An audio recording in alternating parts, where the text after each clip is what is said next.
Welcome back. So this part we are going to continue discuss about the developments of children.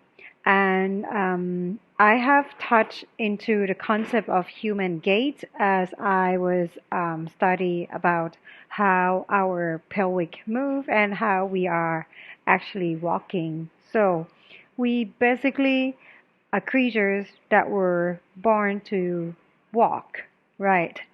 So we cannot stop walking.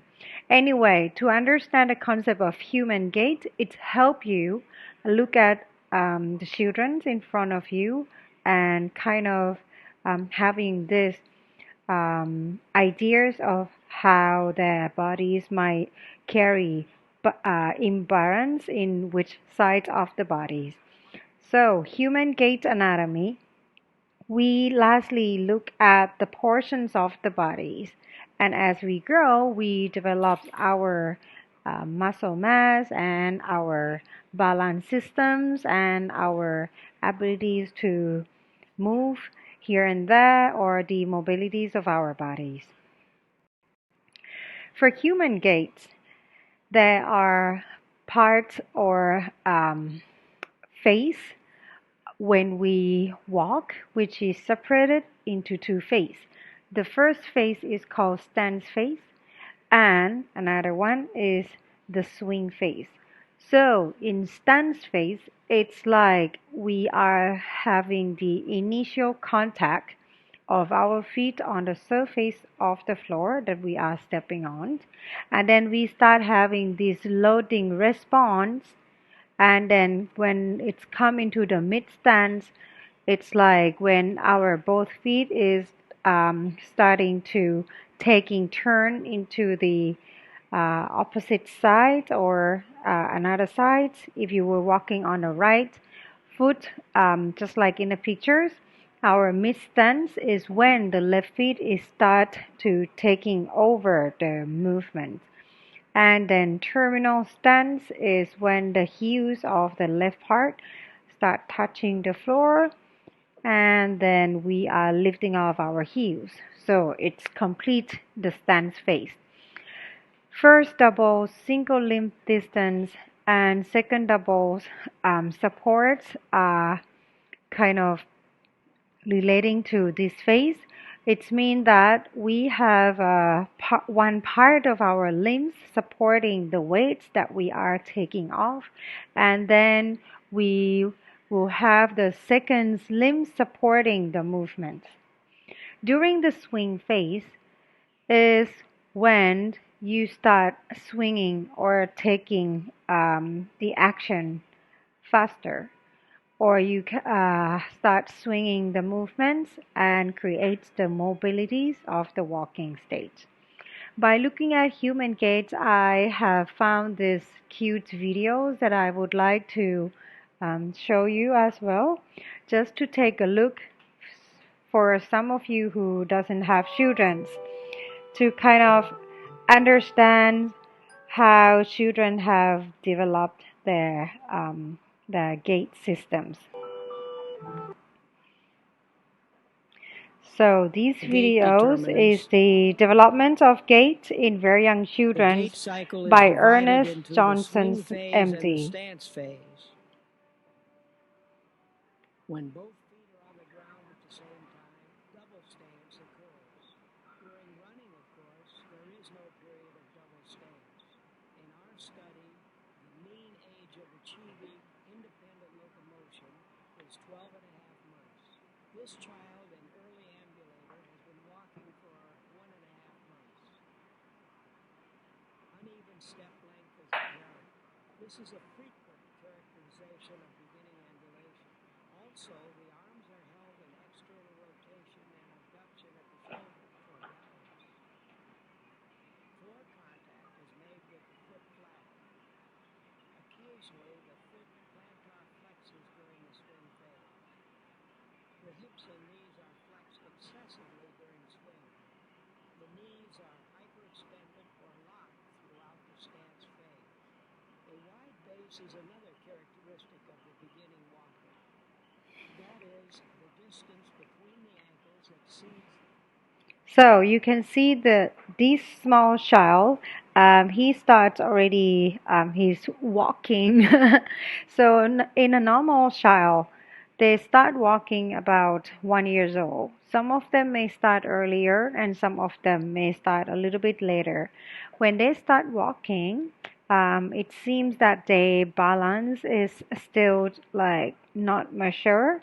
So most of them are having this kind of feet wide walking or a duck walking, but some of them also have the pigeon or yeah, it's like a duck quack quack swaddle walking mostly, but some of them um, are walking tippy toes in some children that you might see.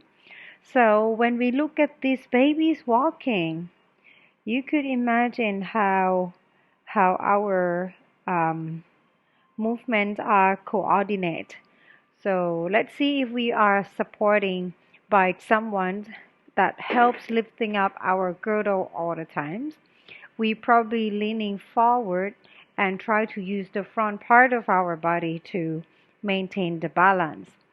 Same as when we are older. So if you are carrying something at the back, we are hardly to maintain our body in an upright position. So we kind of like leaning forwards and sways our weight to the front part. But by the time they are reaching almost 2 years old, their gait, so 18 months old, they walk faster, they can start running, and they can also walk to the sides, mobiling everywhere. Now you can see that the baby's legs, this is the same baby though, it start moving inwards to the midline more, which means that the muscles of the legs here is getting stronger and the upper body part of the body is getting stronger.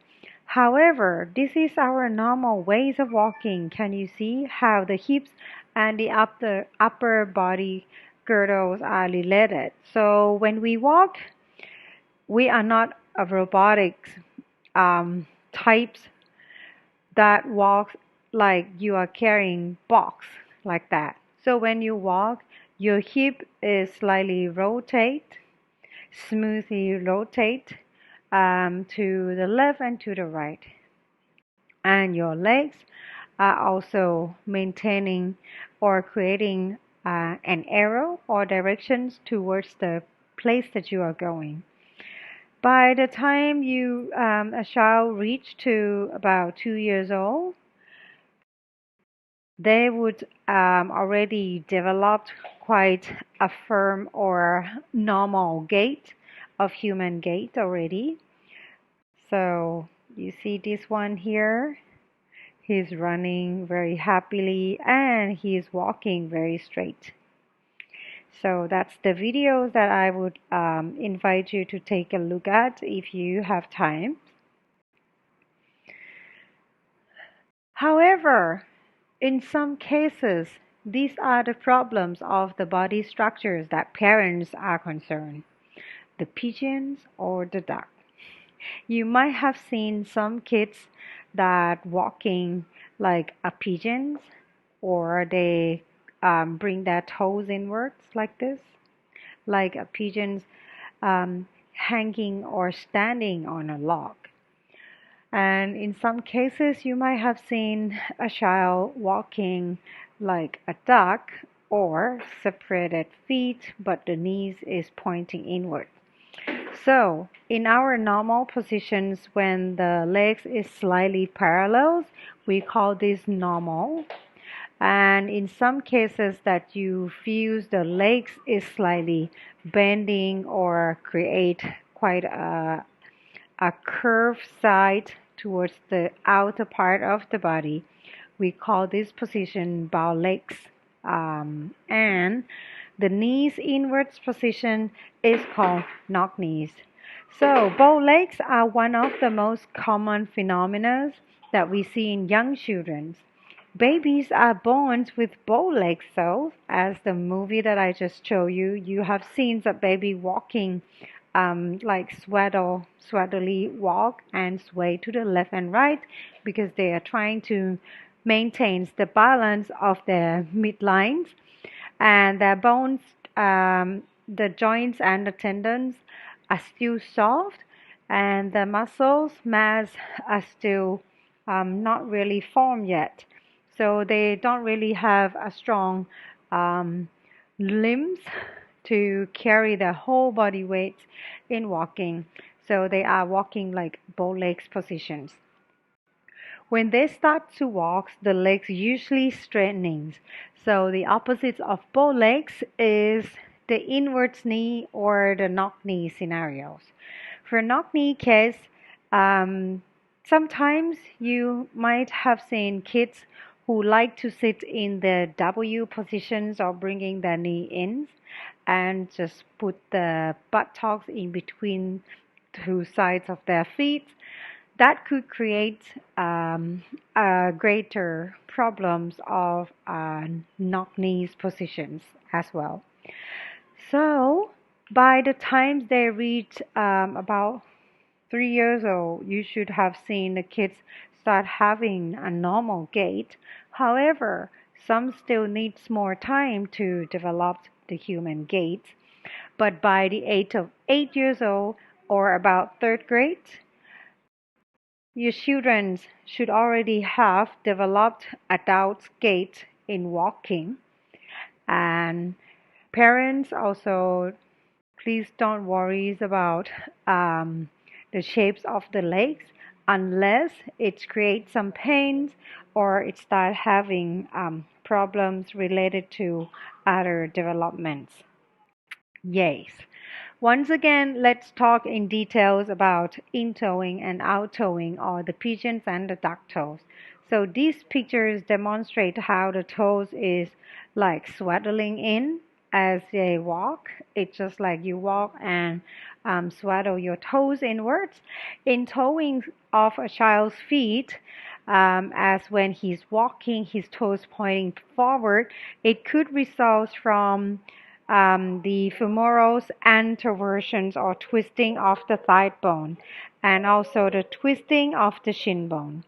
So it could also causes by the curve of the feet itself because children bone structures and the foot bones are not really strong enough. Out-toeing, for out-toeing child, is when they walk and the feet is turning out. So this could be a problems of special needs children who might have symptoms of cerebral palsy or having the retroversion of the femur and flat feet, as well as the contracture or the uneven of the hips, and also the external torsion of the tibia. So normal gait tend to have a normal curve. So normally their feet or the child feet, if you have seen babies born, it's already it looks like a little bit curvy, and the feet are quite flat. It doesn't have much of the arch yet, so they would tend to develop a little curve of their feet in since they were young. This will start changing over a period of time. So most of the children outgrow this condition naturally and don't need to have a special stretching or having to wear special types of shoes or even have to do surgeries. However, by the time they turn third grade, as I mentioned, if these problems still continue, it might be a case where you might have to visit a doctor and ask for a deeper check-out. In-toeing and out-toeing usually doesn't cause pain, so if it starts to have pain or creates ticklish tensions around the pelvic area, you might have concern about that. In conclusions, so believe it or not, According to the studies, they said that Asian children tend to walk later than average. That might be true. And until the child is approximately 3 years old, these gaits will be in normal. And our gaits are, the children gaits is not perfectly just like the adult gaits. You have to wait until about 8 years old for a child to develop a normal adult gait. 6 to 7 years old can already balance on the feet on their foot for 20 seconds. So it is good to start counting backward from 20 when they reach the age of 6. And bow legs are also common from birth to about early childhood, maximums at the age of 1 year. So bow legs often um, happens with out-towing, and usually these problems will be solved after they turn 18 months or by the time they turn 2 years old. Knock knees is also common with the in-towing, so most of the case could be resolved by the age of 7. If your children still have these curvy toes pointing inwards, and she is not older than 8 years old yet, then um, you should not worry about that because it doesn't hurt. However, exercise and practicing balance poses would help them to develop the strength of the muscles that are needed to maintain a human gait or a normal gait. Flat feet is really common, and most of the children have flexible foot. So, with a normal arch on tiptoeing, flat feet usually resolve by the age of 6 years old. However, our worlds are changing, and there are fancy types of shoes around everywhere. So, choosing shoes are also important. But what is worse than choosing a shoes is that a child have to put on their socks and never be able to place their feet on nature substances like rocks, sand, soil, or glass. So, in our yoga class, it would be really a great idea to bring in or maybe take them outside to walk in nature so that um, the soles of the feet could get to touch the nature. And it is really true. And I have a case that happened to me too for a child that took my class. I asked the parents to take him for a walk. So the place where I teach are quite exposed to nature, and it is a sanctuary place where we don't get to wear shoes inside. So after about a period of 6 months of working with that families, so at the first time that I have seen the child, he doesn't want to touch his feet on the ground, and he refused to walk in bare feet because they used to wearing shoes all the time. But then when I start inviting the parents to encourage his his kids to walk on the sands and the soil. Yeah, it's tickle, I know, but then after 6 months, it's getting better. And my own daughter, she also really likes to walk on the sands, so she also have this in towing, and she likes to sit in the W as well. So I often take her out and let her walk in nature. And by the time she reached to 5, that problem's already solved. For some kids who like to walk tiptoeing as well, there might be a shortness of the calf muscles or a tightness in somewhere or an imbalance of the muscles of the back of the legs, as well as Um, the toes itself are still very soft and flexible. So you could encourage a child to step on the, I would call it a durian balls, or it is a half balls that have the spiky structures, so that the child could activate the receptor nerves under the soles of the feet. Um, so, about these problems of the toes would be able to resolved by the age of 8 years old. If you see your children still having that abnormal structures of their gait when they are walking, or they are having problems doing standing or balancing poses, please um, visit the doctor or ask parents to check out with the doctor. And for the next slide, yes, next topic, we are going to talk about bone and growth plates. So let me pause it for now.